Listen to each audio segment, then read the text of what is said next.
जय हिंद। स्वागत है आपका आपके अपने YouTube channel AKGS study centre में। दोस्तों, आज के इस वीडियो में हम लोग न्यूट्रिशन का पार्ट 2 देखने वाले हैं। पार्ट 1 में हम लोग देखे थे न्यूट्रिशन का पार्ट 1, उसमें हम लोग देखे थे कि भाई कार्बोहाइड्रेट क्या होता है। इससे रिलेटेड जितने भी चीजें थी आपको सब डिटेल से बताया गया है।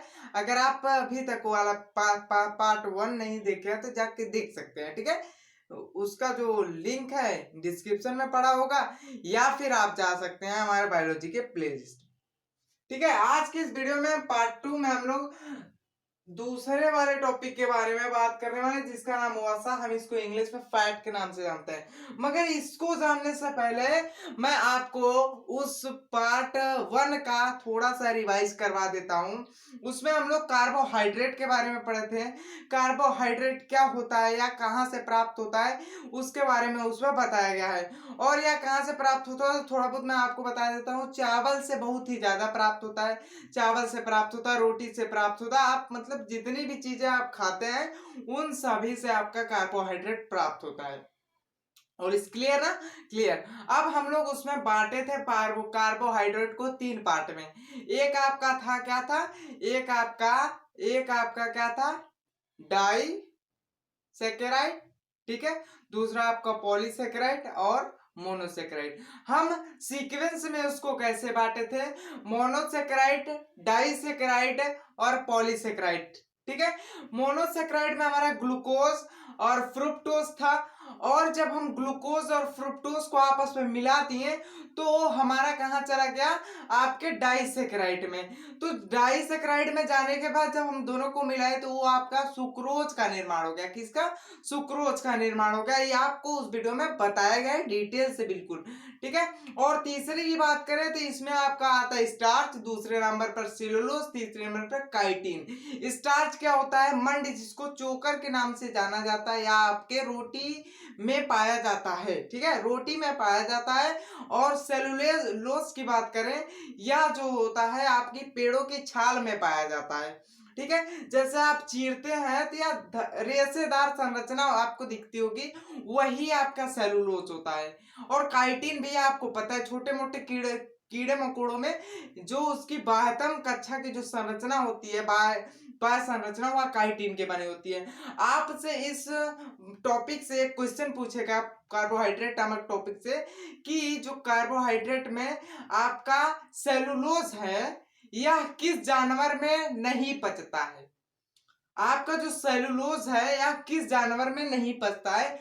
तो आपका जो राइट आंसर होगा वो होगा सुअर, ठीक है। सुअर को कभी देखे हैं कि घास उस खाते हुए? नहीं नहीं देखे हैं। वो ये को कचड़ा में घुस जाएगी और उसमें मतलब पता नहीं क्या चिल्लाती रहेगी।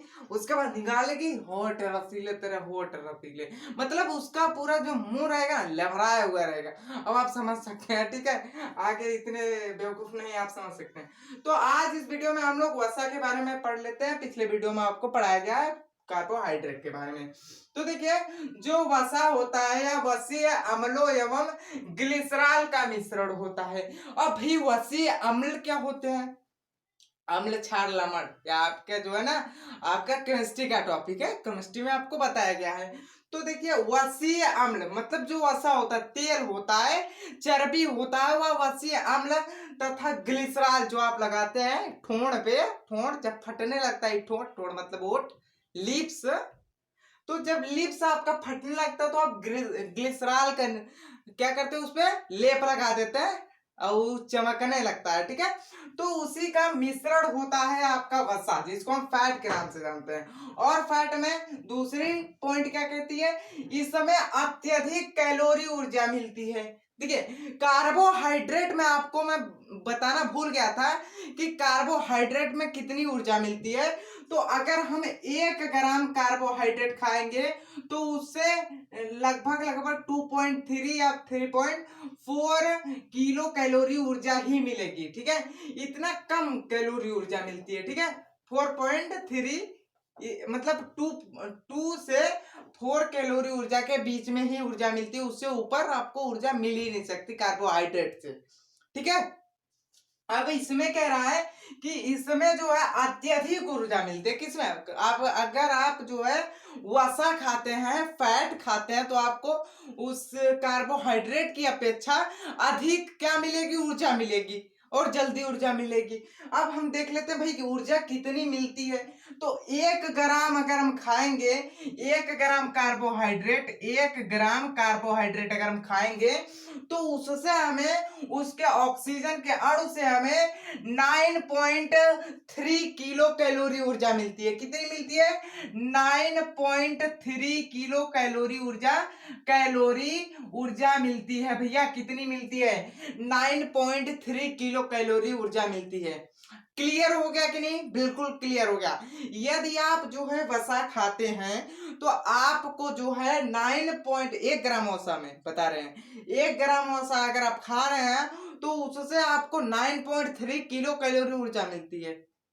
ठीक है। और हमारे शरीर को प्रतिदिन 2700 किलो कैलोरी ऊर्जा की आवश्यकता होती है। मतलब अगर आप ये कितना खाएं आप कि 9 किलो हो गया, 1 ग्राम खाएं, अगर आप 1000 ग्राम खा लेते हैं, सोचो 9000 हो जाएगा। ठीक है, 9000 कैलोरी ऊर्जा। हमें कितना चाहिए? 3000 चाहिए। तो आप 300 खा सकते हैं। अगर आप 300 ग्राम जो है, आधा किलो अगर आप खा गए वैसा, तो आपको ससुरा आधा किलो का 5 9 45, मतलब 4500 किलो कैलोरी ऊर्जा मिल जाएगी।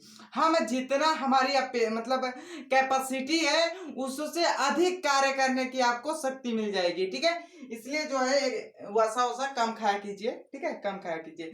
अब जो शहर के लोग हैं, उनकी भाई बातें अलग है। वो अगर बाहर निकले तो उधर लगा है बर्गर की दुकान, भाई बर्गर खा लो, उसके बाद आगे गए चाउमीन खा लो, डोसा खा लो, पूरा पता नहीं क्या क्या खाते हैं, समझ नहीं आता है। ठीक है, तो वो लोग खाते जाते हैं और उनमें जो है आपका 2700 की जगह आपका 5000 किलो कैलोरी ऊर्जा बन जाती है। 5000 किलो कैलोरी ऊर्जा बन गई। बनाने को तो ठीक है, अब बना लिए, अब भाई इसको खत्म भी करना जरूरी है कि खत्म करना जरूरी है। तो देखिए, इसको आप खत्म किए, जैसे ठीक है, आप बाजार से लौट आ रहे थे, लौट के आए घर पे, थोड़ा बहुत काम किया आपका, मान लेते हैं आप कितना खत्म किए? 3000 कैलोरी। शहर के जो है ना, कम खत्म करते हैं, खाने को ज्यादा खाते हैं। हालांकि आप दिल पे मत लीजिएगा। ठीक है, तो मान लीजिए 3000 कैलोरी ऊर्जा उन्होंने खत्म किया। अब उनके पास कितना बचा भैया? 2000 कैलोरी ऊर्जा बच गया। ले ससुरा, एक और बवाल पला गया। मतलब 2000 कैलोरी ऊर्जा अब खत्म कहाँ होगी? तो इसको, अगर आप यंग हैं तो 2000 कैलोरी ऊर्जा वैसे पता नहीं चलती है इधर उधर, मतलब हमारा लीवर कहीं पचा देता है, छोटी आंत पचा देती है, अलग अलग जितने अंग है सब पचा देते हैं। थोड़ा सा अगर आप यंग एज से 15 से ऊपर जाएंगे, तो थोड़ा आपके डाइजेशन में प्रॉब्लम आएगी।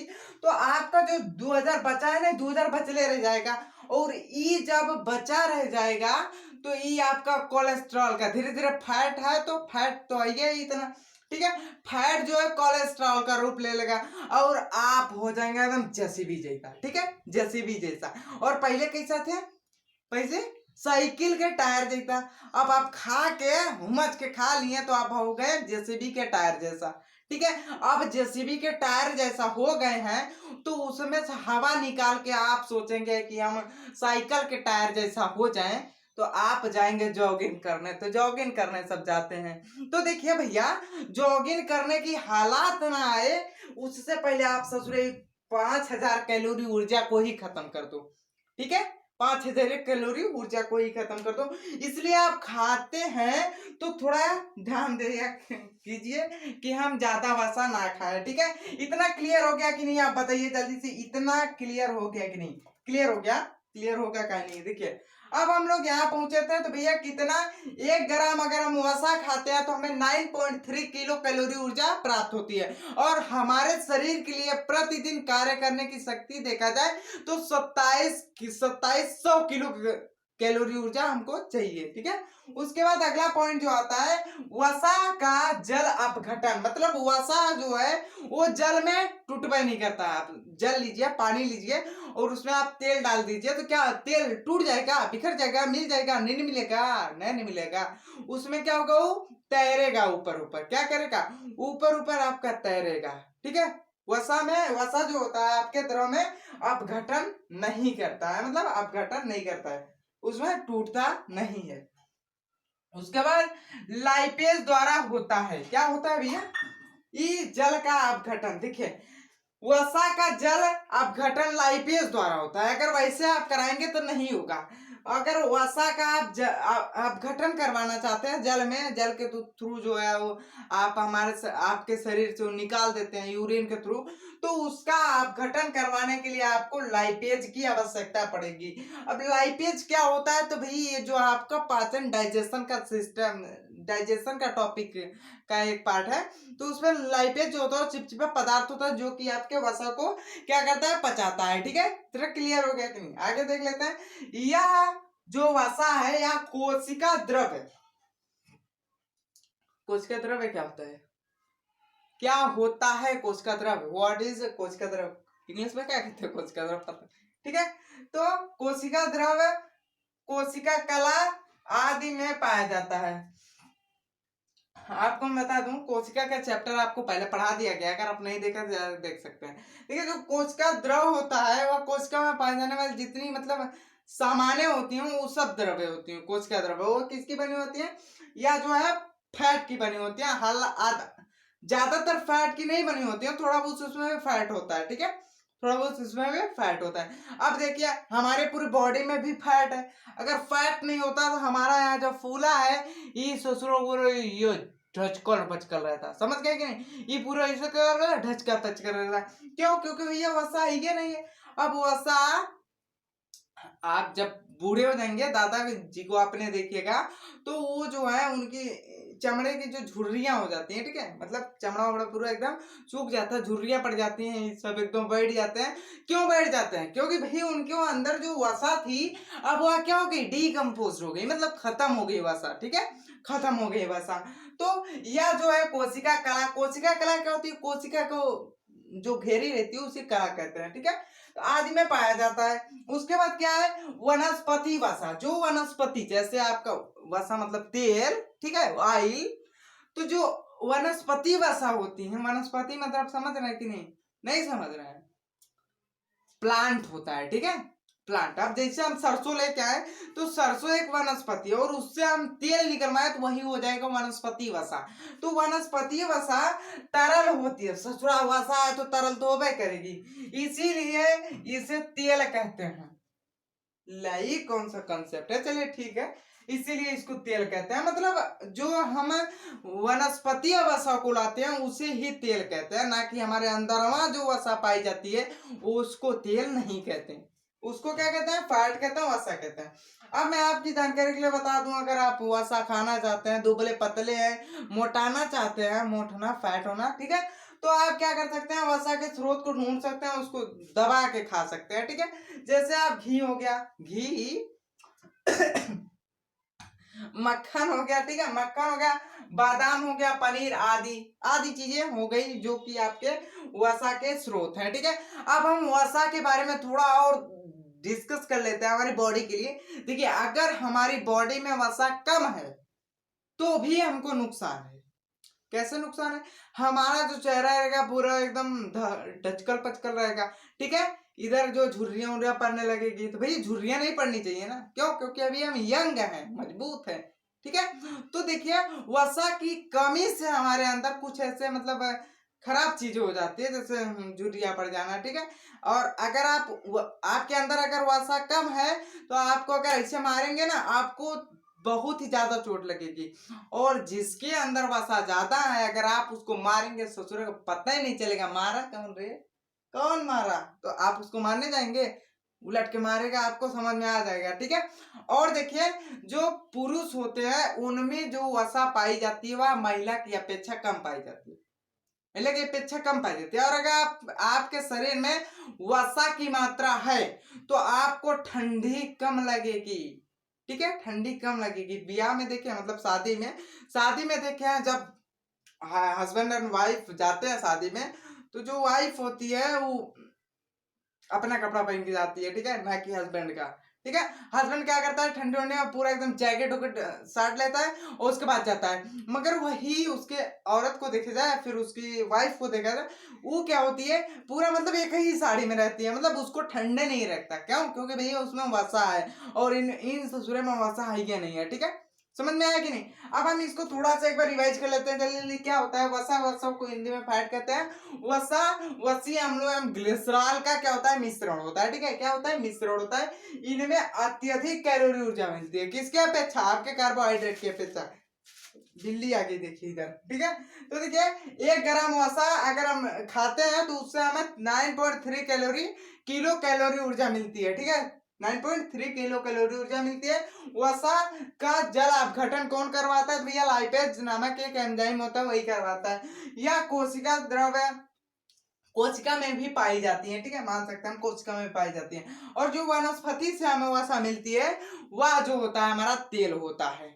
क्लियर हो गया कि नहीं? वनस्पति सॉरी वसा के स्रोत घी, मक्खन, बादाम आदि, पनीर इत्यादि चीजें। ठीक है, आई होप कि आपको यह वीडियो पार्ट 2 आपको समझ में आएगा न्यूट्रिशन का। अगर आप समझ गए हैं तो वीडियो को लाइक कीजिएगा, और नहीं समझे हैं तो कमेंट में कीजिएगा और हम अच्छे से बताएंगे। ठीक है, अभी तक आपने हमारे चैनल को सब्सक्राइब नहीं किया तो प्लीज सब्सक्राइब कर दें और घंटी के बेल आइकन को प्रेस कर दें, ताकि ऐसे ही आपको मैं वीडियो देता रहूं फ्यूचर में कभी भी किसी भी वक्त। ठीक है, और मिलते हैं अगले वीडियो में, तब तक के लिए जय हिंद।